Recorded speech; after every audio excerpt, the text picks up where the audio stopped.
আমার উম্মত, আল ইখলাসু সুলুসুল কোরআন। সূরা ইখলাস হলো কোরআনের 3 ভাগ, অর্থাৎ আল ইখলাসু সুলুসুল কোরআন। সূরা ইখলাস হলো 3 ভাগের 1 ভাগ, অর্থাৎ 30 পারা কোরআনের 10 পারা।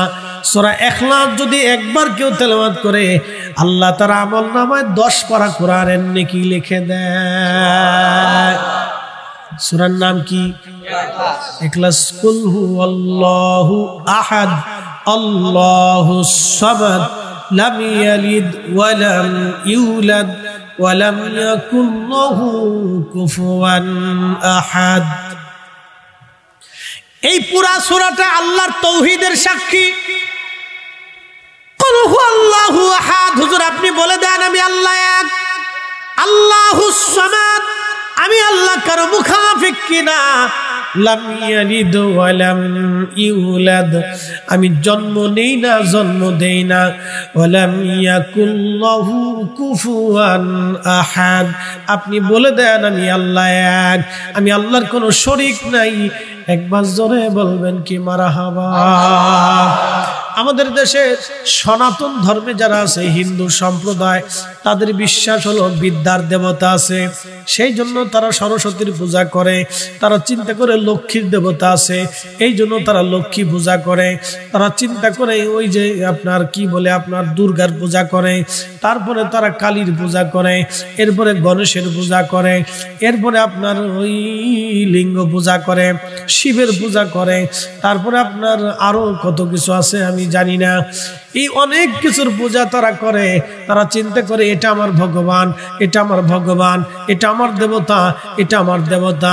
তাদের মধ্যে বৃষ্টির দেবতা আছে, পানির দেবতা আছে, আকাশের দেবতা আছে, সূর্যের দেবতা আছে, অন্ধকারের দেবতা আছে, মাছের দেবতা আছে, গাছের দেবতা আছে, ফলের দেবতা আছে, রিজিকের দেবতা আছে, পয়সা কড়ির দেবতা আছে।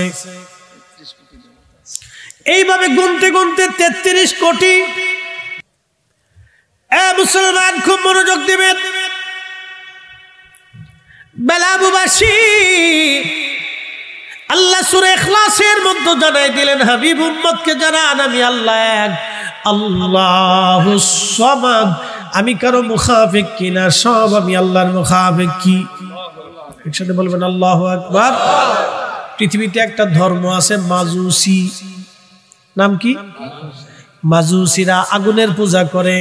তারা বলে আগুন আমার খোদা, আগুন আমার দেবতা, আগুন আমারে বানাইছে, আগুন আমারে খাবার দেয়, আগুন আমারে নিরাপত্তা দেয়, আগুন আমারে সবকিছু দেয়।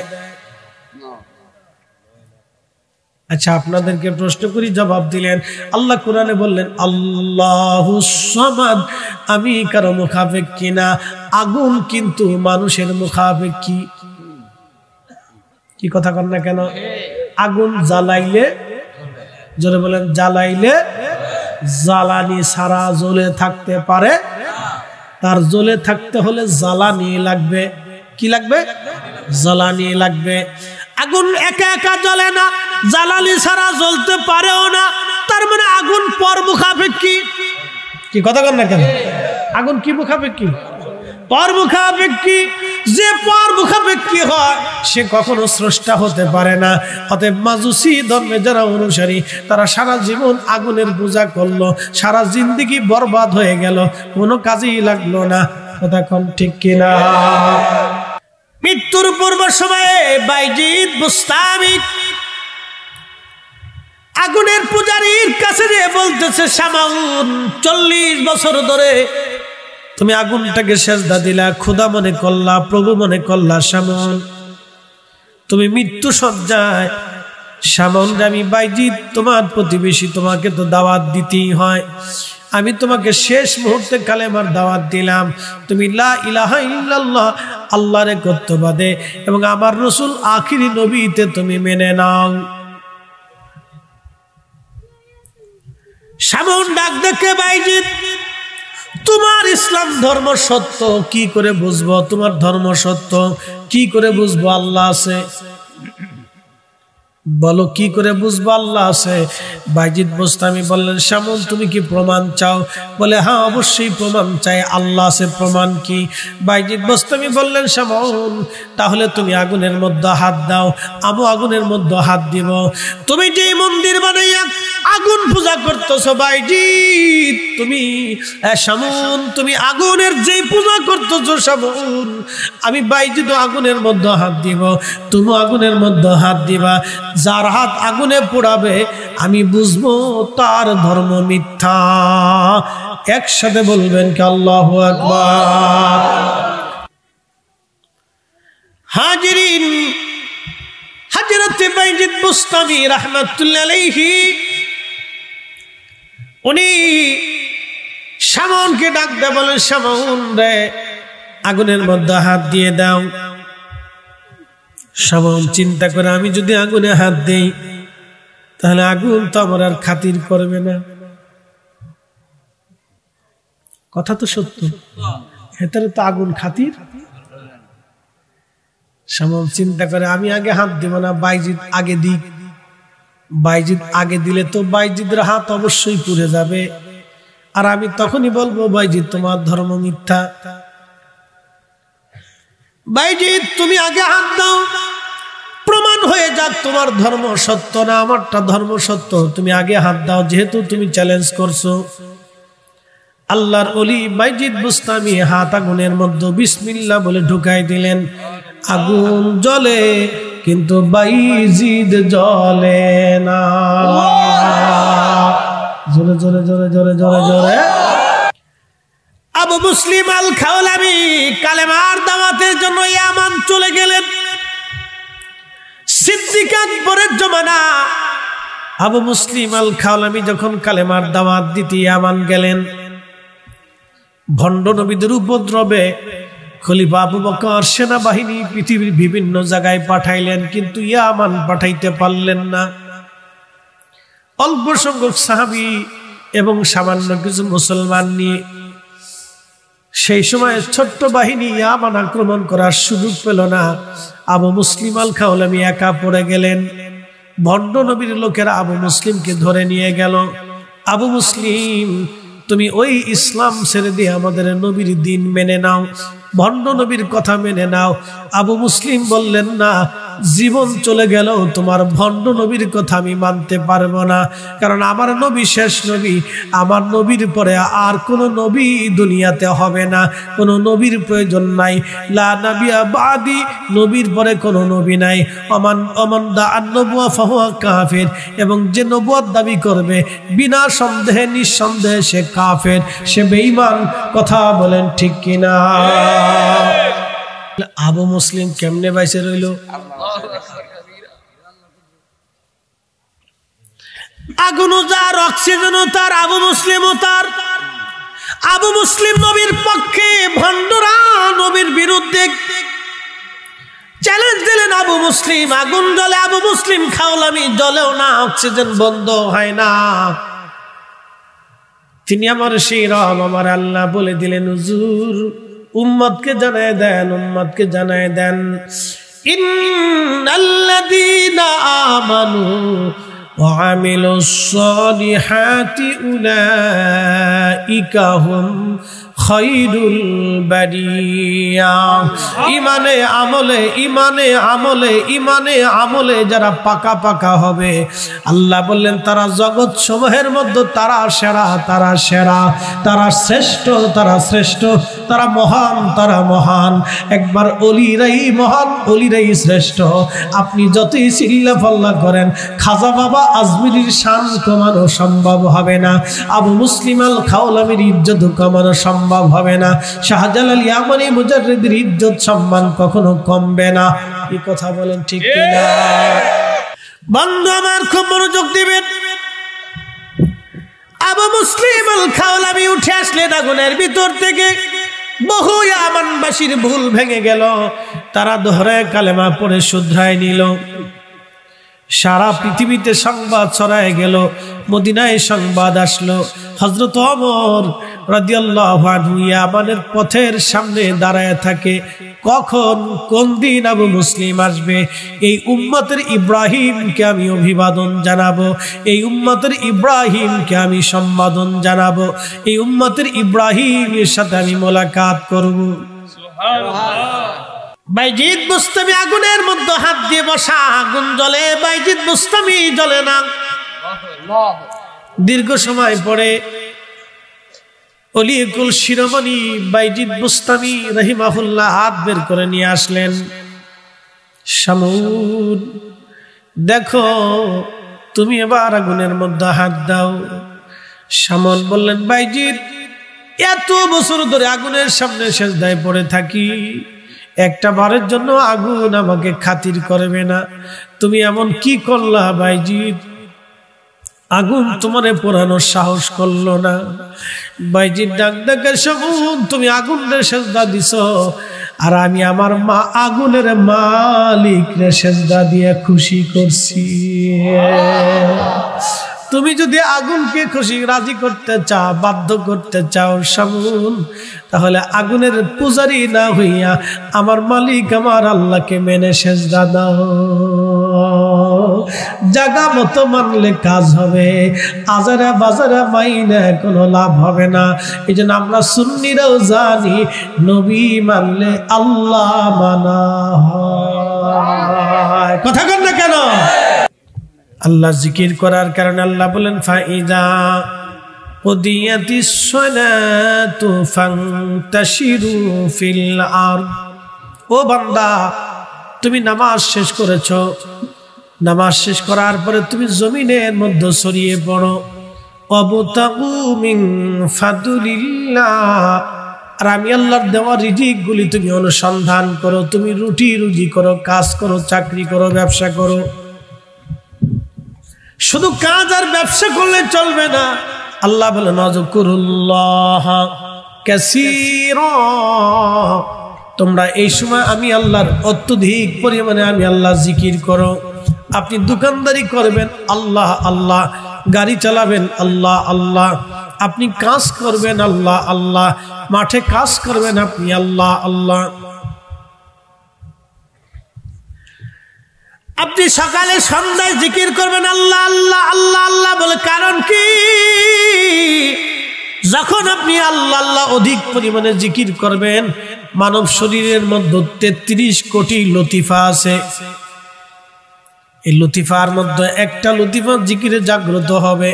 অল টাইম আপনার কালবের মধ্যে আল্লাহ আল্লাহ আল্লাহ আল্লাহ আল্লাহ আল্লাহ আল্লাহ আল্লাহ আল্লাহ আল্লাহ চালু হয়ে যাবে। যখন বান্দার মৃত্যু আসবে, তখন মারদা মৃত্যুর সময় বলবে আল্লাহ আল্লাহ আল্লাহ আল্লাহ আল্লাহ আল্লাহ। একসাথে জোরে বলা যাবে কি মারহাবা। ইয়া আইয়াতুহান নাফসুল মুতমাইন্না তুরজিই ইলা রাব্বিকি রাদিয়াতাম মারদিয়া। হে নফসে মুতমাইন্না, অ্যাটেনশন, হে নফসে মুতমাইন্না, প্রশান্ত আত্মা, প্রশান্ত আত্মা, প্রশান্ত আত্মা, তুমি আল্লাহর আইনকে বিনয়ের সাথে তুমি মাথা নত করে আল্লাহর আইন তুমি মেনে নিয়েছো। হে প্রশান্ত আত্মা। কি আত্মা? প্রশান্ত আত্মা। আমাদের দেশে 2 ধরনের আত্মা আছে, একটা হলো শান্ত আত্মা, আর একটা হলো বেমারি আত্মা।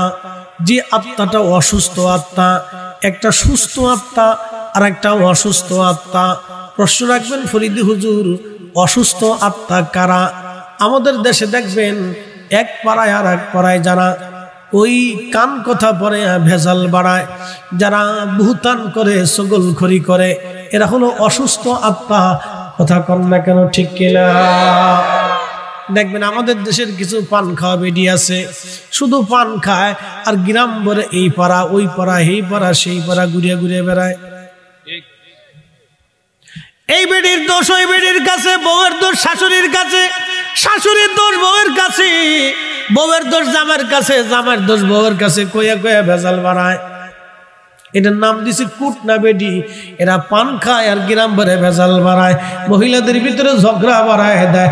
এরা কুটনা বেডি, সগলখোর, এরা অসুস্থ আত্মা, বেমারি আত্মা।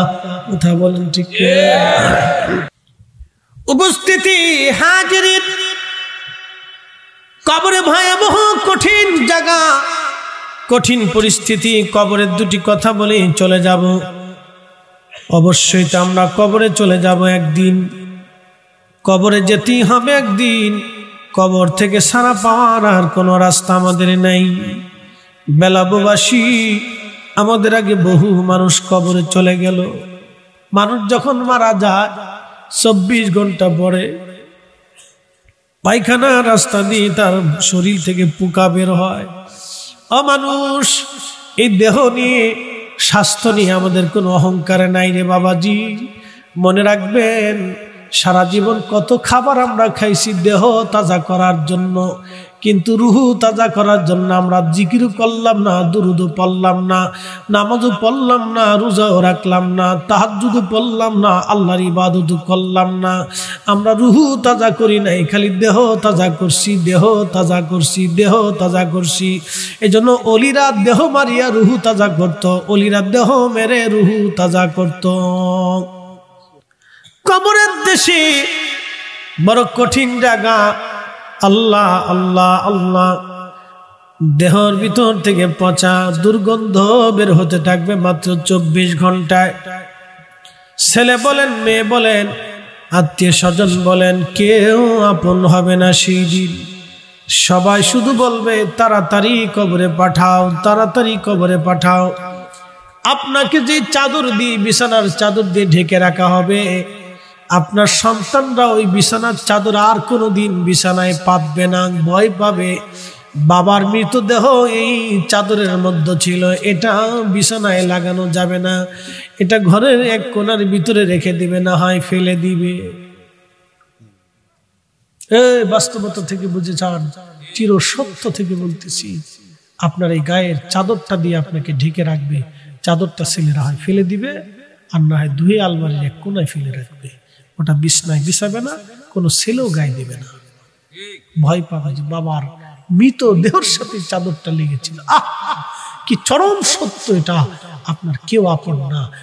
আপন যিনি হবে তিনি আল্লাহ এবং তার নবী। গোলামি করলে আল্লাহ তার রাসূলেরটাই করে যেতে হবে।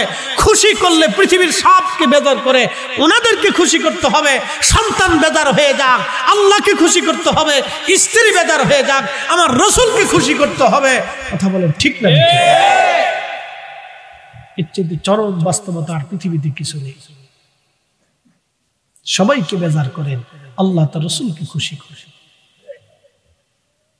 পৃথিবীর সবাই বেজার হয়ে যাবে, কিচ্ছু আসে যায় না। বেলাববাসী, কত বাহাদুরি মুহূর্তের মধ্যে শেষ হয়ে গেল, কত বাহাদুরি তাকাব্বুরি মুহূর্তের মধ্যে শেষ হয়ে গেল। কবর কবর কবর কবর কবর।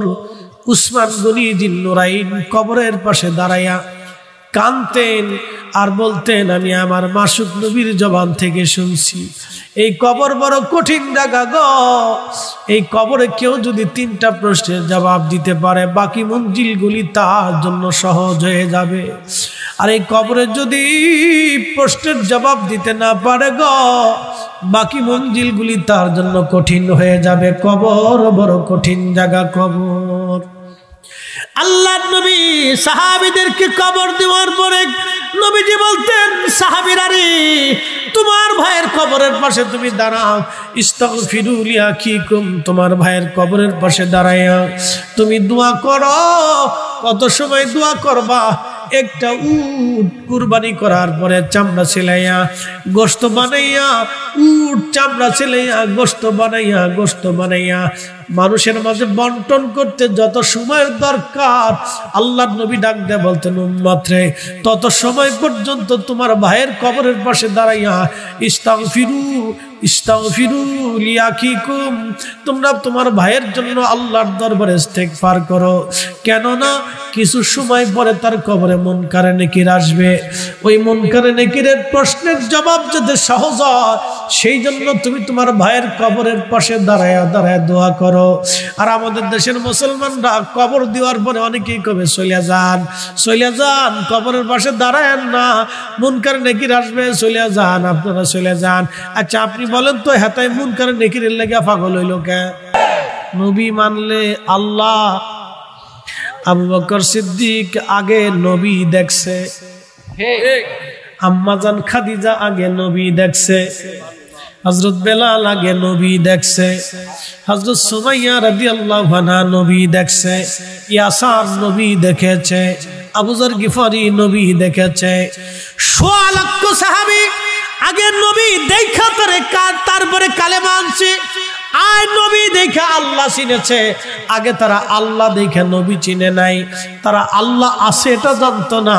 আমার নবী দেখে তারা আল্লাহ মেনেছে, আল্লাহ চিনেছে। কথা বলেন ঠিক কিনা?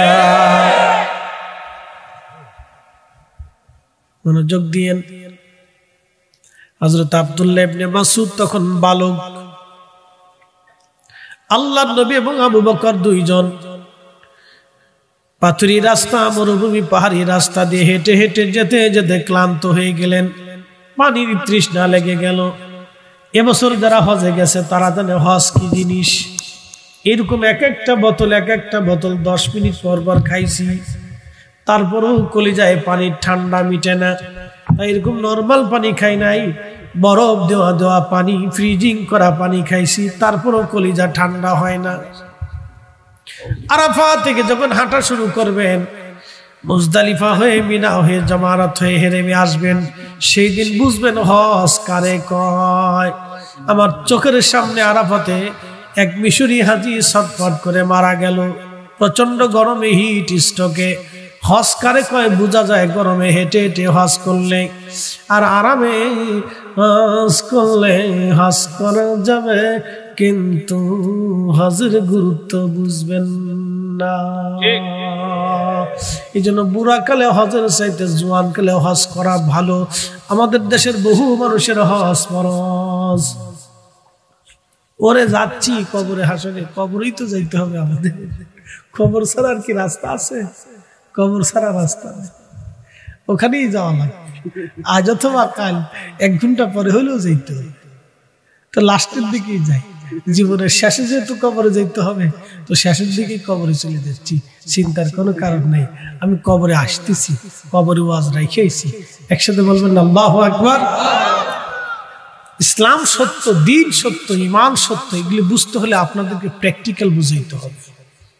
প্র্যাকটিক্যাল কিছু বাস্তব ঘটনা আপনাদেরকে না বললে কি আসবে না। এই জন্য পৃথিবীতে কারামত আল্লাহ কেন দিলেন?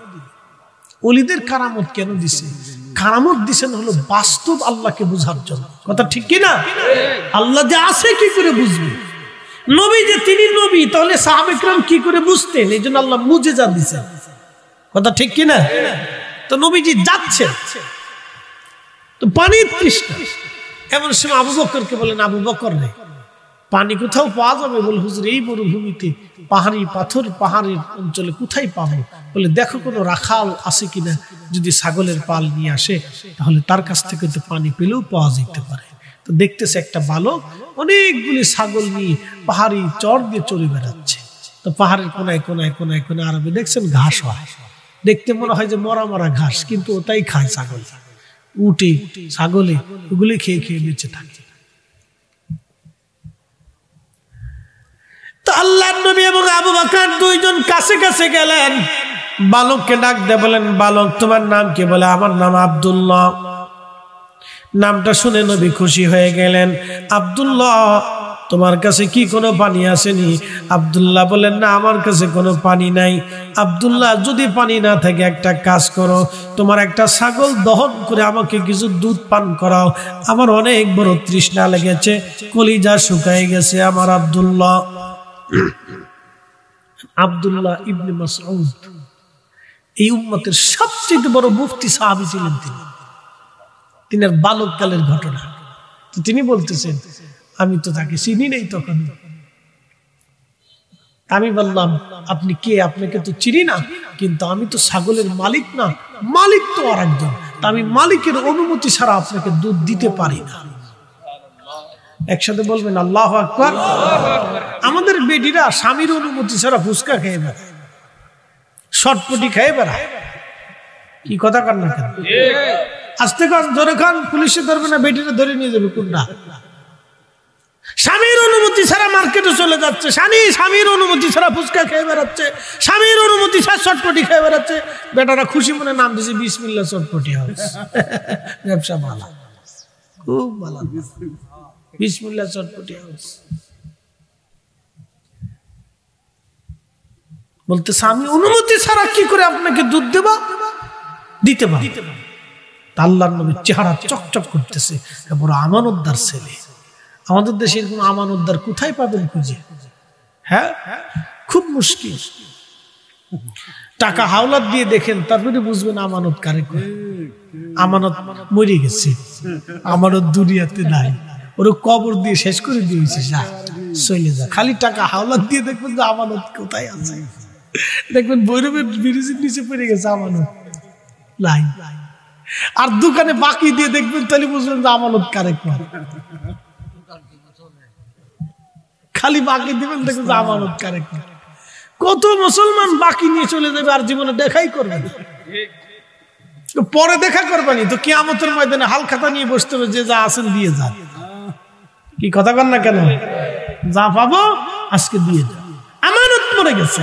নবী বলছেন উম্মত ওয়াদাউল আমানা, কিয়ামতের একটা আলামত তোমরা শুনে যাও, আমানত নষ্ট হয়ে যাবে, আমানত মরে যাবে, আমানত ধ্বংস হয়ে যাবে।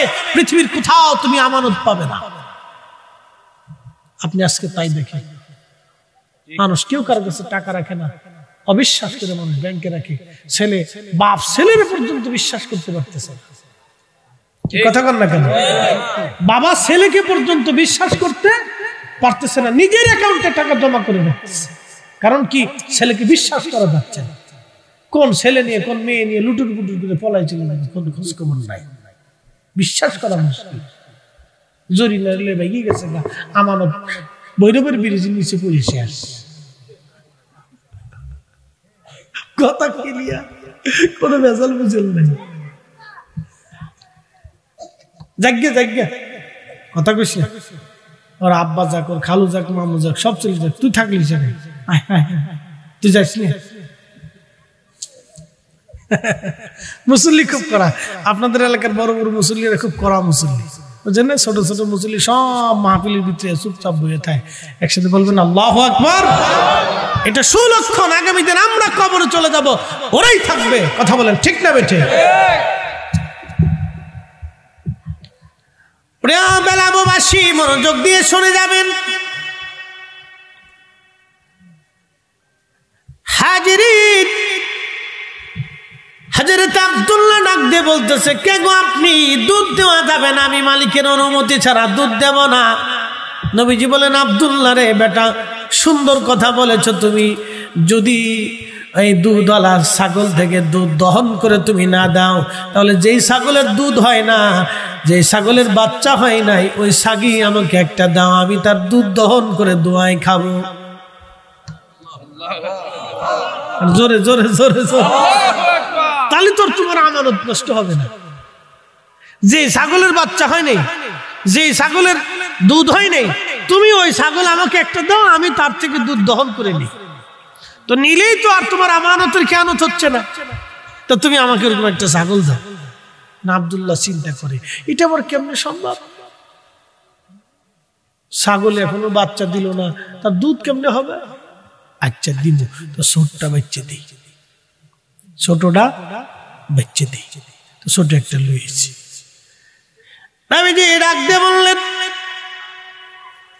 আবু বকর, খোলসালা একটা পাথর নিয়ে আসো।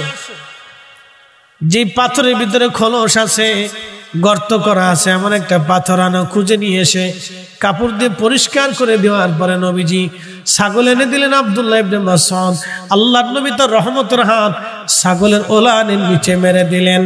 হাত বুলিয়ে দেওয়ার সঙ্গে সঙ্গে আল্লাহর পক্ষ থেকে ওলান নেমে আসলো। আল্লাহু আকবার। আরো জোরে বলেন আল্লাহু আকবার। তিনি নবী, কোনো সন্দেহ নাই। তিনি নবী, কোনো সন্দেহ নাই। আল্লাহ নবী বিসমিল্লাহ বলে টান দিলেন,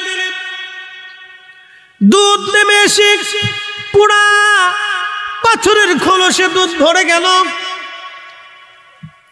প্রিয় নবী নিজে পান করলেন, আবু বকরকে বলেন তুমি পান করো। আবু বকর দুধ পান করলেন। আব্দুল্লাহ ইবনে মাসউদকে দিয়ে বললেন, আব্দুল্লাহ এবার তোমার পালা, তুমি দুধ পান করো। আব্দুল্লাহ বলেন, আবু পেট ভরে দুধ পান করলাম। লক্ষ্য করে দেখি আমার নবীজি আবার ওলানের নিচে হাত মেরে দিলেন, ওলানটা আবার আগের জায়গা মতো একবারে মিশে গেল। এর মনে হচ্ছে কোনো দুধই তার হয় নাই, কখনো তার বাচ্চা হয় নাই, কোনো দুধই তার হয় নাই, কোনো ওলানি তার নাই। তিনি নবী নবী নবী, এটা নবীদের মুজিজা। এটা দেখাইয়া বহু মানুষকে তিনি আল্লাহর পথে ডেকেছেন। কথা বলেন ঠিক কিনা? ওয়াদাইয়ান ইলাল্লাহি বিইذনিহি ওয়াসিরাজাম মুনীরা।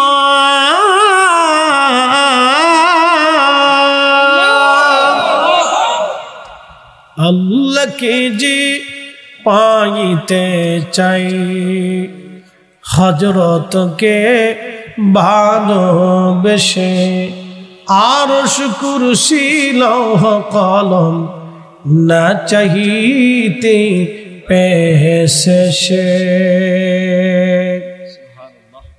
সূরার নাম কি? ইখলাস। সূরার নাম কি? ইখলাস। কয়বার পড়লে এক খতম? 3 বার। জোরে বলেন, জোরে বলেন, কয়বার? 3 বার সূরা ইখলাস পড়লে এক খতম। এখানে আমরা 1000 মানুষ, মনে আছেন আপনাদের ওয়াজ? আবার জায়গা মতো চলে গেছি। আমরা এখানে 1000 মানুষ। এই 1000 মানুষ যদি একবার করে সূরা 3 বার ইখলাস সূরা 3 বার পড়ে, তাহলে খতম হয় কয় হাজার? আমরা 1000 হইলে 1000 খতম।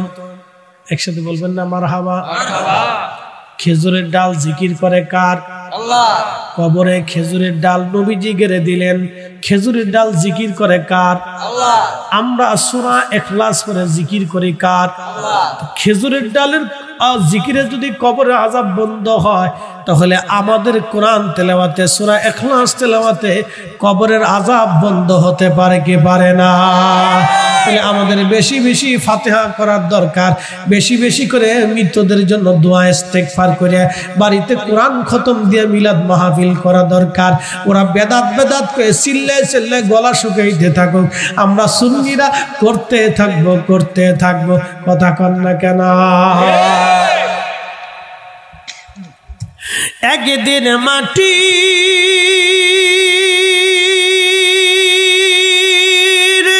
ভিতরে হবে ঘর রে, মন আমার কেন বান্ধু দালান ঘর, মন আমার কেন বান্ধু দালান ঘর।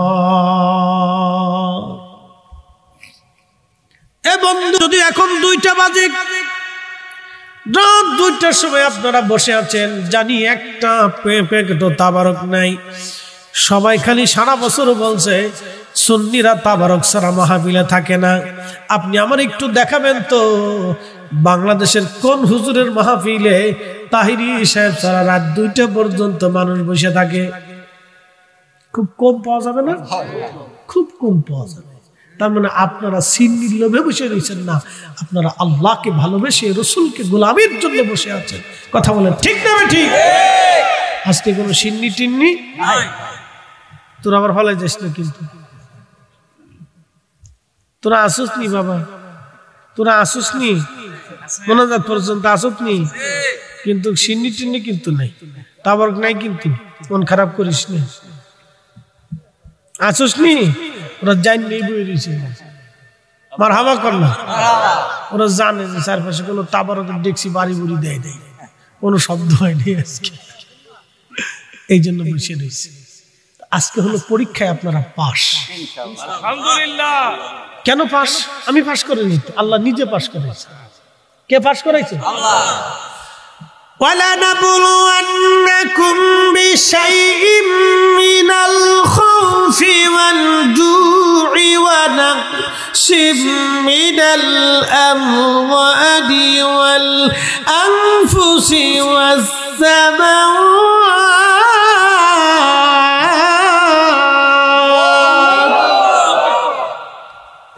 রাত 2টার সময় ওয়াজ করতেছি, মনে হচ্ছে বাদশা ওয়াজ করতেছি। বেলা বলবার শব্দ আছে, মনে হচ্ছে বাদশা ওয়াজ করতেছি। وَلَنَبْلُوَنَّكُمْ بِشَيْءٍ مِّنَ الْخَوْفِ وَالْجُوعِ আল্লাহ বলেন তোমাদেরকে পরীক্ষা করব, তোমাদেরকে ভয় দেখায় পরীক্ষা করব। অতিবৃষ্টি অনাবৃষ্টি ঝড় সাইক্লোন জীবনপাত শস্য শ্যামল নষ্ট করে তোমাদেরকে বিভিন্ন উপায়ে আমি আল্লাহ পরীক্ষা করব। আজকের মাহফিলে যারা বসলো তারা পার, যারা আসলো না তারা ফেল। যদি এখানে 10 ডেকটি পাকানো হতো, গরু একটা মারা হতো, তাহলে এই প্যান্ডেলে এখনো জায়গা হতো না। তার মানে তারা সুবিধাবাদ জিন্দাবাদ চিন্তা করলো, তাবারুক বাবু মাহফিল শুনবো, কলাও বেসবো, রতও দেখবো। আর আপনারা যারা বসে আছেন তাদের একটাই চিন্তা, কিছু থাক বা না থাক অন্তত আল্লাহর জান্নাতের বাগানে বসে ওয়াজ শুনে দোয়া করে তারপরেই আসবো। তার মানে আপনাদের চিন্তা ফ্রেশ আল্লাহর জন্যে, তার রসুলের গোলামির জন্যে, অন্য কোনো চিন্তা ভাবনা যেখানে নাই, সব আল্লাহর জন্যে, আল্লাহর জন্যে। আর আল্লাহ আপনাদের জন্য সংবাদ দিয়ে কোরআনে বলে দিলেন, ওয়াবাশশিরিস সাবিরিন, আপনারা পরীক্ষায় পাস, পরীক্ষায় পাস। একবার জোরে বলা যাবে কে মারহাবা। সবরকারীদের জন্য আল্লাহর পক্ষ থেকে সুসংবাদ, কিসের? ক্ষমা এবং জান্নাতের। ক্ষমা এবং জান্নাতের সুসংবাদ। আমরা চলে যাব কার কাছে? একসাথে বলেন, কার কাছে? এখানে 100 বছর বয়সী কেউ বেঁচে আছে? এখন 100 বছর বয়সী কেউ আছে? নাই। এর অর্থ হলো 100 বছর আগে যারা এই অঞ্চলে ছিল আজকে সবাই মাটির নিচে। 100 বছর পরে আমরা এখানে যারা বসে আছি সবাই কোন জায়গা? মাটির নিচে। এটা চিরসত্য, ইউনিভার্সাল ট্রুথ, ইউনিভার্সাল ট্রুথ, চিরন্তন সত্য। এটা ঠিক এটাই হবে, মাটির নিচে। নবীজি বললেন, সাহাবীরা রে, কবরের ভিতরে কঠিন আযাব হচ্ছে 2টা কারণে। একটা চগলখড়ি করার জন্য। চগলখড়ি বুঝছেন নি? একজনের দোষ আর একজনের কাছে বইলে বইলে ভেজাল বাড়ায়। আছে না এরকম কিছু মানুষ? আহা, অসুস্থ আত্মা। যারা বলেন কি আত্মা? অসুস্থ আত্মা। দেখবেন চার দোকানে বসলে, হেতা ভালো না, হেতার মেয়ে এমনি চলে, হেতার বউ এমনি চলে, হেতার মা এমনি চলে, হেতায় নিজে এমনি চলে, হেতা এটা করে, হেতায় সেটা করে, সব ভালো খালি নিজে। আসেন এরকম কিছু লোক? একবার বিরাট বড় বুজুর্গ আলাইহিস সালাতু ওয়াস সালাম, শয়তানের খালাতো ভাই। কি কথা কন না কেন? শয়তানের খালাতো ভাই। সব দোষ সার মানসিক, সব খালি উনি ভালো। বসে বসে সার দোকানে খালি হেতা ভালো না, হেতার বউ আপনি যায়। আরে বেটা, অন্য বেটার বউর প্রতি তোমার নজর যায় কেন? কি কথা কন না কেন? এখন হুজুর র‍্যাঙ্ক বাড়ছে মসজিদ পর্যন্ত। আমি একদিন ওয়াজ করতে গেছি গোপালগঞ্জ। কোন গঞ্জ? গোপালগঞ্জ। শেখ হাসিনার বাড়ি থানার জন্য ভুলে গেছি, টঙ্গিপাড়া গেছি মাহফিল করার জন্য। বিশ্বাস করেন আমি ওয়াজ করতেছি বেশ অনেক আগে, আমি কামিল তখন ফারিক হয়েছি। তুই এলাকা তো গাইরে সুন্নি বেশি। তা আমরা কিছু পীর ভাইরা মাহফিলের ইন্তজাম করছে, বিরাট আয়োজন। এরকম লোকজন বেড়াই, মহিলা পুরুষ দিয়ে 1000 খানিক লোক হবে। তো পুরুষ মানুষরা বসে বসে ওয়াজ শুনতেছে, আর মহিলারা ভিতরের বাইরে বসে, বাড়িতে বসে বসে ওয়াজ শুনতেছে। প্রজেক্ট তখন কিছু নাই, এত আমদানি সামদানি ক্যামেরা ট্যামেরা কিছু হয়েছে না। তখন তো আমি ওয়াজ করি। তো ওয়াজ করতেছি এক ভদ্রলোক, এক আলেম, আল্লাহ মাফ করুক, সে ভাইটা দাঁড়ায় বললো, হুজুর একটা কথা বলে। কি কথা বলে? তো বলতেছে পর্দা করা কি? তা আমি বললাম, আপনি আলেম জানেন না, পর্দা করে তো ফরজ। তা কই যে বাইরে ভিতরে মহিলারা এসে বাইরে বসে ওখানে বসে ঘরে আনাচে কানাচে উঠানে বসে ওয়াজ শুনতেছে, দেখি পর্দার খেলাপ না? দেখেন কোন জায়গায় হাত দিছে। তার উদ্দেশ্য হলো আমার অপমান করা, উদ্দেশ্য ভালো না। তো ভিতর থেকে আরেকজন মুরব্বী দাঁড়াকে, এই বেটা থাম থাম, মৌলবী বিরাট বড় হয়েছে, তোমার মায়ের দুধ বেচতে পারেছে, হ্যাঁ তা করলো গেছে না ইজ্জত। আরেকজনের দ্বারা খাই বেটা থাম, আমরা এতগুলি পুরুষ এইখানে বসে রয়েছি, আমরা নজর বেডিকার দিকে যাই না, তুমি হুজুর মানুষ এই বেডিকার দিকে নজর গেল কে? কি কথা কন না হইছে না? আর একটু আরো পার্সেন্ট পেয়ে গেছে, আর আমার আর কথা করার দরকার আছে? আমি চুপচাপ বয়ে গেছি। তো কার বউ কেমনে যায়, কার মেয়ে কেমনে যায়, হে তার চার দোকানে বইয়ে বইয়ে ফেসাল পারে, তার মানে তার চোখ ভালো না, হেতে নিজেই খারাপ, শয়তানের খালাতো ভাই। কথা কন না ঠিক কি না? অসুস্থ, জোরে বলেন কি অসুস্থ? সার্টিফিকেট দিয়ে দিলাম অসুস্থ। প্রিয় উপস্থিতি, মনোযোগ দিবেন। চগলখড়ির কারণে কবরের মধ্যে কঠিন আযাব হবে। আর একটা আযাব হবে কবরের মধ্যে পেশাব করার পরে ঢিলা কুলুপ ব্যবহার না করলে। পায়খানা পেশাব করার পরে যারা ঢিলা কুলুপ করে না এবং পর্দা করে না, দেখবেন অনেকে আছে সেন্ডা খুলে সেলো মেশিন স্টার্ট করে দেয়। এই বলাবান তোরা আসিস না, তোরা কিন্তু এই কোম্পানির 1 নম্বর সদস্য, খালি দাঁড়ায় দাঁড়ায় ঘুরায় ঘুরায় মুতোস। একজন ঘুমায় পড়ছে, আর কত জায়গায় থাকবে কিন্তু এই দাঁড়ায় মতন না ফাটি হেতারা করে কি সেন্টারে খুলে ঘুরায় ঘুরায় ফাল্লা দিয়ে মুতে। কে কদ্দুর মুততে আরে?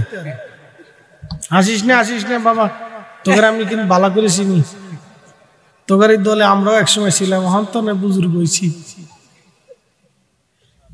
এটা হলো ছোটকালের দুষ্টু। আমি একবার এক নাতি, আল্লাহ ওরে আলেম বানাইছে, হাফেজ হয়েছে, মাওলানা পাস করছে। তা আমার এই চাস্তো ভাইয়ের হলো মেয়ের হলো ছেলে। তা আমার এই ফুফু বলতেছে, তুমি মাদ্রাসা যাইতেছো, তা তোমার ফুফা আসো ওখানে, তোরে নিয়ে যাও। তা আমি মাদ্রাসা দাখিলে পড়িত, ক্লাস 8-এ না 9-এ পড়ি। তোরে ধরে নিয়ে গেলাম, চলো নাতি, নানা নাতি দুইজনে হাঁটতে হাঁটতে হাঁটতে হাফ প্যান্ট পরে তো মাদ্রাসা নিয়ে গেছে। আগে তো যে মাটি দিয়ে ঢিলা বানাইতো না, অন্ত কত টিস্যু ফিসু হয়েছে, কত আরাম। আর আগে মাটি মাটি মাটি, বাপরে বাপ, মাটি দিয়ে ঢিলা কুলুপ করতাম। তা আমি চিন্তা করলাম যে আমি তো কুলুপ করবো, তো নাতির একটু শিখিয়ে দিই। তা আমি একটা কুলুপ লেছি, নাতির একটা দিয়ে বললাম নাতি কুলুপ করা লাগবে, তা গাচ্চা করবো। তা আমি একটা কুলুপ নিয়ে এ পেশাব করে একটু হাঁটাহাঁটি করতেছি, তখন দেখি নাতি সেন্ডা খুইলে সেলো মেশিন স্টার্ট করছে। তা আমি দেখি দাঁড়ায় দাঁড়ায় সে মারতেছে। তো চিন্তা করলাম এখন যদি ধমক দিই তো পেশাব বন্ধ হয়ে যাবে, বিপদ না, ও তার দরকার নেই। চিন্তা করলাম ছাড়তেছে, ছেড়ে দিই। তো যাই হোক, তো কিছুক্ষণ পরে দেখি নাতি বা মাত্রে এমনি আগায় ধরে রাখছে। কি ব্যাপার, পেশাব করে বলো তা হাত সামনে কে? আমি একটু ফাঁসিতে হুঁসি দিয়ে দেখি যে কুলুকটারে পেশাবের আগে এমনি সামনে ধরে রাখছে। না করো কি? না কুলুক করতেছি, কুলুক। না কুলুক করি, কুলুক। আমি কি আরো ইজ্জত পাইয়ে ফেলেছি কুলুক। কুলুক করা রাসূল কারীমের এত বড় সুন্নাহ, ফরজ না, কিন্তু আপনি যদি না করেন কবরের ভিতরে সবচেয়ে কঠিন আযাব হবে। এই কারণে কুলুক করা যাবে নি? বলেন না, কুলুক করা যাবে? পেশাব করার পরে এই টিস্যু মেশিন 2-4টা পকেটে রেখে দেবে। পেশাব করার পরে কুলুক করবেন, পবিত্র থাকবেন, পাক থাকবেন। আল্লাহ কি পাক, জোরে বলেন আল্লাহ কি পাক। নবী কি পাক। আল্লাহ কি পাক। নবী কি পাক। আল্লাহ এবং তার রাসূল পাক ছাড়া কবুল করে না। মনে রাখেন, পাক ছাড়া তাদের কাছে কোনটা মঞ্জুর হবে না, পাক থাকতে হবে। পবিত্র থাকতে হবে সবসময়।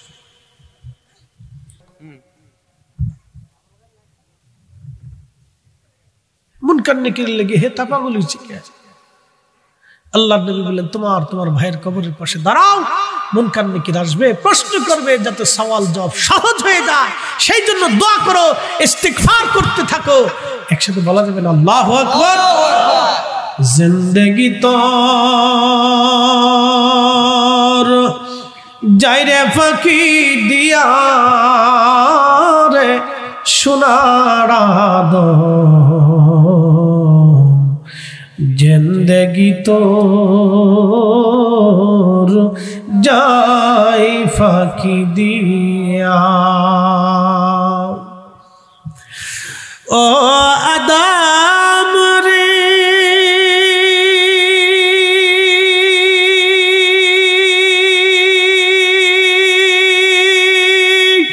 পাগ ধরিয়া গেছে দাড়ি, দন্ত বাসে গোটা চারি,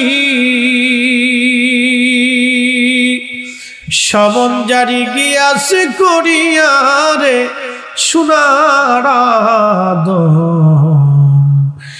জিন্দেগি তোর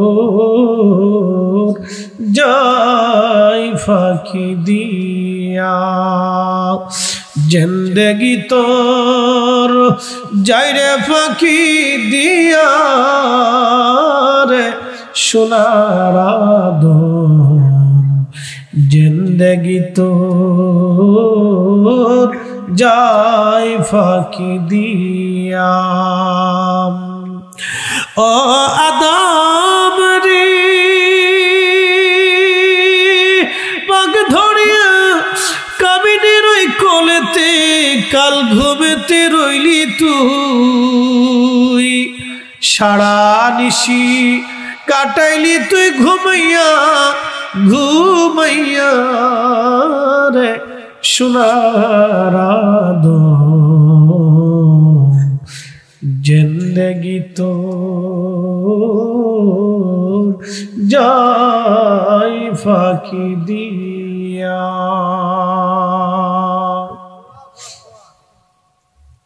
সময় একেবারে শেষ, আর লম্বা কথা বাড়াবো না।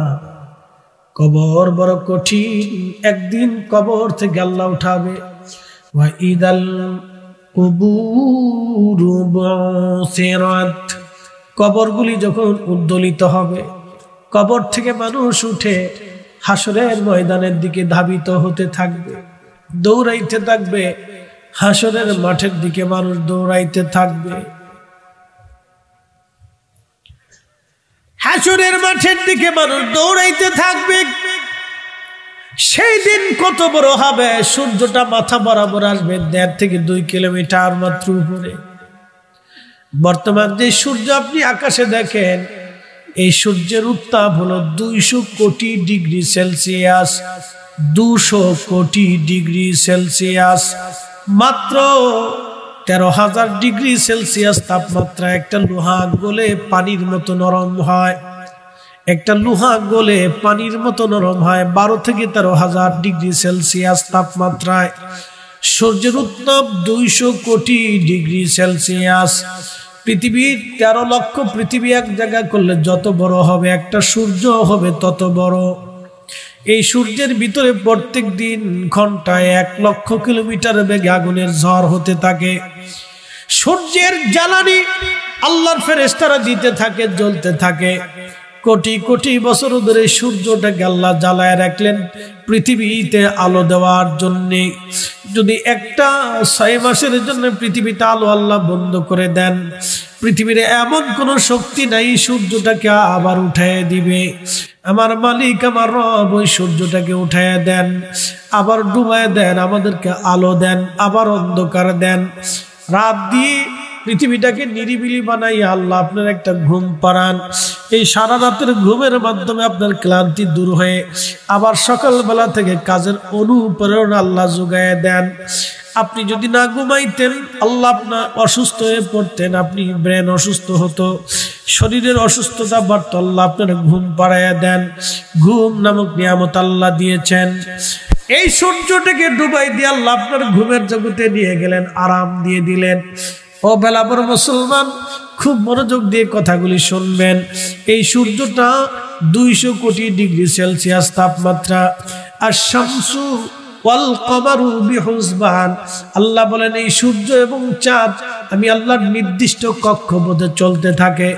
চাঁদ সূর্যের কক্ষপথে যায় না, সূর্য চাঁদের কক্ষপথে আসে না। যার যার ঠিকানায়, যার যার পথে, নির্দিষ্ট স্থানে সেই সেই চলতে থাকে। আস্তে হয়ে গেল না, জোরে বলবেন। যার যার পথে সেই সেই চলতে থাকে, কেউ কারো পথে যায় না। সূর্য আল্লাহর আইন মেনে চলে। আল্লাহ যতটুকুন আলো দিতে বলে আলো ততটুকুনি হয়। সূর্য যখন বেশি পরিমাণে উত্তপ্ত হয়, আমার আল্লাহ পাকের রহমতের ফেরেশতারা সূর্যের উপরে বরফ নিক্ষেপ করে করে সূর্যটাকে আমার আল্লাহ ঠান্ডা ঠান্ডা বানায় দেয়। একবার জোরে বলা যাবে কি আল্লাহু আকবার। এ মুসলমান, খুব মনোযোগ দিয়ে কথাগুলি শুনবেন বাবাজি। এই সূর্যটা হাসরের ময়দানে মাথার উপরে থাকবে। মানুষের শরীর পুড়ে যাবে না, ঝলসে যাবে না, ধ্বংস হয়ে যাবে না। আল্লাহ হাসরের ময়দানে মানুষের শরীরের চামড়া ওইভাবেই বানাবে, কিন্তু প্রচন্ড উত্তাপে, গরমে ঘাম বেড়ায় বেড়ায় বেড়ায় বেড়ায় একবারে কারো বুক পর্যন্ত, কারো থুতনি পর্যন্ত একবারে ঘামে ডুবে যাবে। এত পরিমাণে উত্তপ্ত গরম, মানুষের তৃষ্ণায় জিহ্বা বের হয়ে কুকুরের জিহ্বার মতো ঝুলতে থাকবে।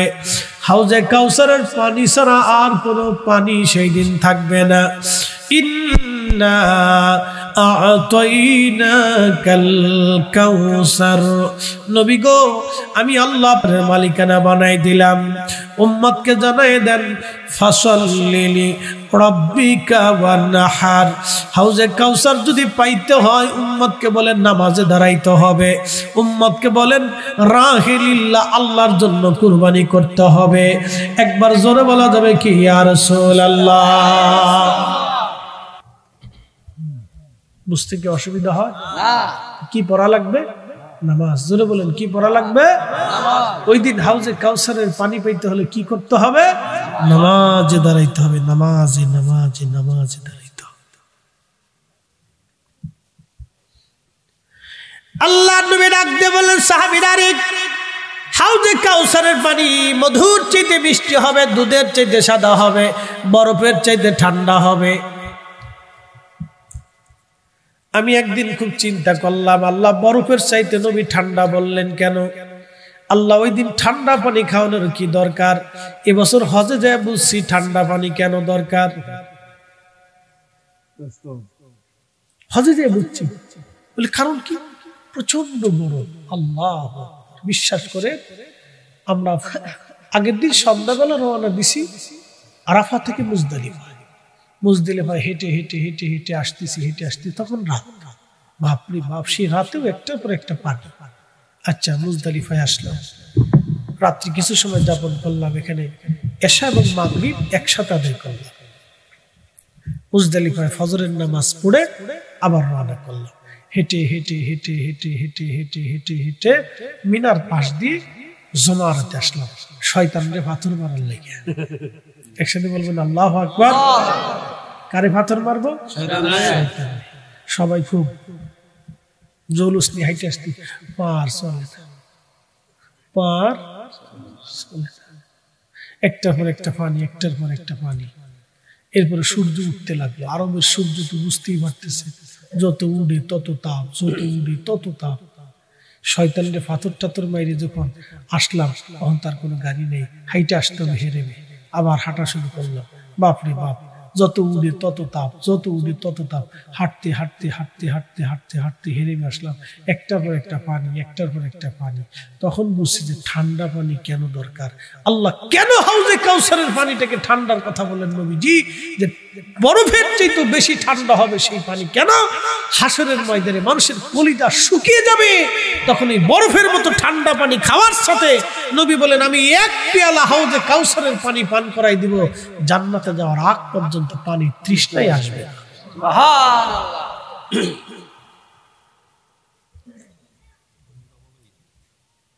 হাসরের ময়দানে পানি তৃষ্ণায়, সূর্যের উত্তাপে, প্রচন্ড গরমে, দুর্বিষহ জীবনে তার 2 আর 1 দিন হবে না।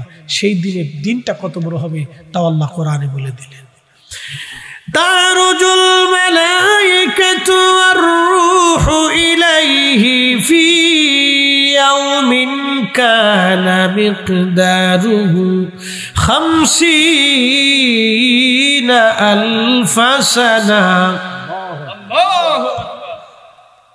দুনিয়ার 1 সেকেন্ড করে 60 সেকেন্ড 1 মিনিট, 1 মিনিট করে 60 মিনিট 1 ঘন্টা, 1 ঘন্টা করে আপনার 24 ঘন্টায় দিন ও রাত, 24 ঘন্টায় দিন ও রাতের 365 দিনে 1 বছর, 1 বছর করে 50,000 বছর পার হইলে 50,000 বছর পার হইলে যত বড় হাসরের একটা দিন হবে তত বড়, একটা দিন হবে তত বড়, একটা দিন হবে তত বড়। উপায় নাই রে, উপায় নাই রে, উপায় নাই, উপায় নাই রে, উপায় নাই রে, উপায় নাই। দয়াল নবীর চরণ বিনে উপায় নাই, দয়াল নবীর কদম বিনে উপায় নাই। কথা বলেন ঠিক কিনা? সেই দিন বড় কঠিন, নবীজির চরণ মোবারক ছাড়া আর উপায় হবে না। আল্লাহর নবী বলে দিলেন, উম্মত কিয়ামতের ময়দানে তোমরা কি আমার কাছাকাছি কি তোমরা থাকবা? সাহাবীরা বলেন, বালা ইয়া রাসূলুল্লাহ, আমরা কিয়ামতে আপনার কাছাকাছি থাকতে চাই। নবী বললেন, যদি কাছাকাছি থাকতে চাও তাহলে বেশি পরিমাণে আমার জন্য দুরূদ পাঠাও, দুরূদ পাঠাও, দুরূদ পাঠাও, দুরূদ পাঠাও। একসাথে বলেন আল্লাহু আকবার। এই উম্মতের ইব্রাহিম, জোরে বলেন, এই উম্মতের ইব্রাহিম। ইব্রাহিম আলাইহিস সালামকে আগুনে ফেলাইছিল কেডায়? নমরুদে। কতদিন ছিল? 40 দিন। 40 দিন আগুনে অক্সিজেন থাকে, খাবার থাকে, দিশে পাঠাইছে কে? ইরাকের বাগদাদে আগুনের কুণ্ডলী এখনো আছে, সেই স্থানটা এখনো আছে।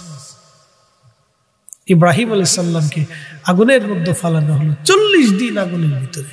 ইব্রাহিম আলাইহিস সালামের মা বলতেছে, ইব্রাহিম, আমি তো তোর মা, পৃথিবীর সময় ভুললে আমি তো ভুলতে পারি না, তোর আল্লাহকে বল না আগুন যেন আমার জন্য ঠান্ডা হয়ে যায়, আমি তোর কাছে আসবো বাবা।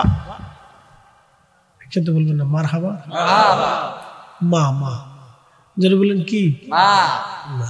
সবাই ভুললে উনি ভুলে না। ছেলে ইয়াং, বিয়ে হয়েছে, প্যারালাইসিস রোগ হলো, স্ত্রী চলে যাবে। স্ত্রী কি হবে? কেন চলবে? পিছনে কারণ আছে, এটা খারাপ দৃষ্টিকোণ, অ্যাটেনশন, এটা আমি খারাপ দেখি না। প্রত্যেক মা চায় তার সন্তানটা ভালো থাকে। তো শ্বশুর বাড়ির লোকজন বলবে, সে তো যেহেতু অসুস্থ, তাহলে আমাদের মেয়েকে আমরা নিয়ে যাব। তো তারা নিয়ে যাবে, সে অন্য কোথাও তার সংসার বা তার জীবন গড়ার জন্য তার একটা ব্যবস্থার প্রয়োজন আছে, এটা স্বাভাবিক। তো মেয়েটা চলে গেল, এখন এই ছেলের জন্য আপন কি আছে? ঘরের মধ্যে পেশাব করে, পায়খানা করে, কি যন্ত্রণা। ভাই হয়তো 2-4 দিন, আর ভাইয়ের বউরা তো ওটা কাছেই আসবে। বন্ধু বান্ধব হয়তো 2-1 দিন আপনাকে দেখতে, ঠিক তার খুব অসুস্থ, একটু দেখে আসি, বাস, দেখা শেষ, চলে যাবে।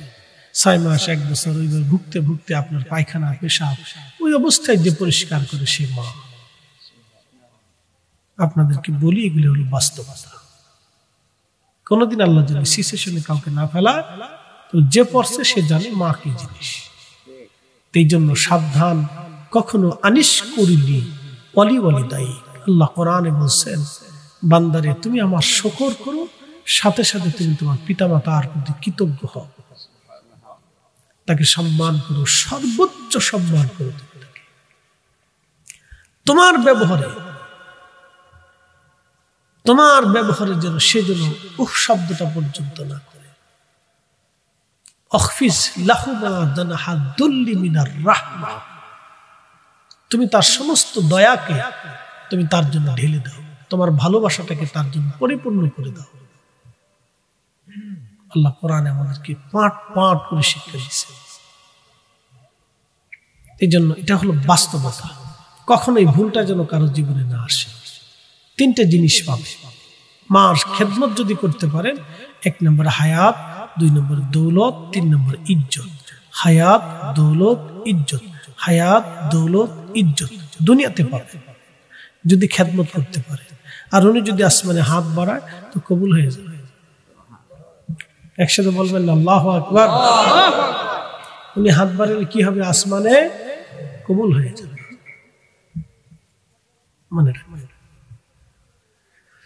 হযরত ইব্রাহিমের মা বলে, ইব্রাহিম আমি তোমার কাছে আসতে চাই, তোমার রবকে বলো তোমার জন্য আগুন যেমন ঠান্ডা হয়েছে আমার জন্য আগুন যেন ঠান্ডা হয়।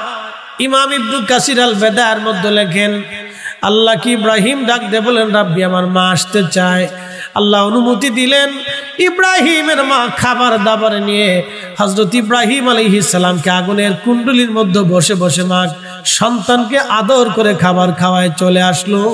একবার জোরে জোরে বলা যাবে কে মারহাবা।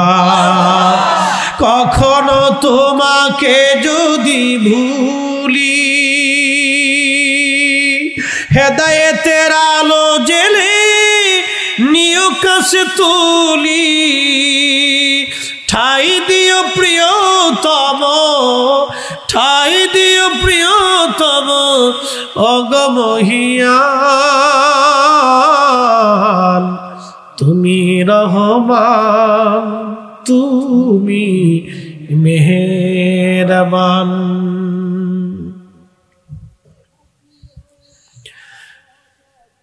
ওটা কি হয়? মাহফিল দিতেছে?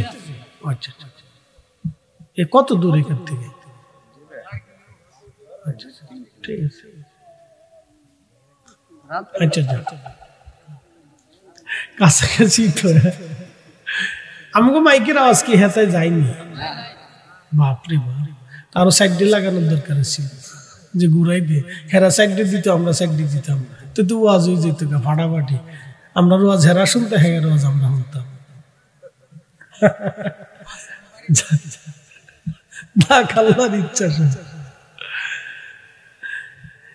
একসাথে জোরে বলি তো আল্লাহু আকবার। আবু মুসলিম আল খাওলামি সুদূর ইয়ামান থেকে রওনা করলেন মদিনার পানে। হযরত ওমর দাঁড়ায় থাকে, কখন আসবে আসবে আসবে, অপেক্ষা করতে করতে করতে করতে একদিন দেখে আবু মুসলিম আল খাওলামি আসে। হযরত ওমর দাঁড়ানো, আহলান সালাম দেওয়ার জন্য হযরত ওমর কাছে আসার পরে বুকের মধ্যে জড়িয়ে ধরে আদর করলেন, চুমা খাইলেন আর বললেন, আবু মুসলিম তুমি এই উম্মতের ইব্রাহিম। ইব্রাহিম একবার জোরে বলা যাবে কে মারহাবা? বলেন আল্লাহ আছে না নাই? আমাদের নবী হক না বেহক? একবারে বাস্তব তাজা ঘটনা, তাজা লক্ষ লক্ষ মানুষ এই ঘটনার সাক্ষী। তাজা ঘটনা, একবারে তাজা ঘটনা সাহাবীদের জমানায়। কে বলছে সাহাবীদের জমানায় কারামত ছিল না? বেটা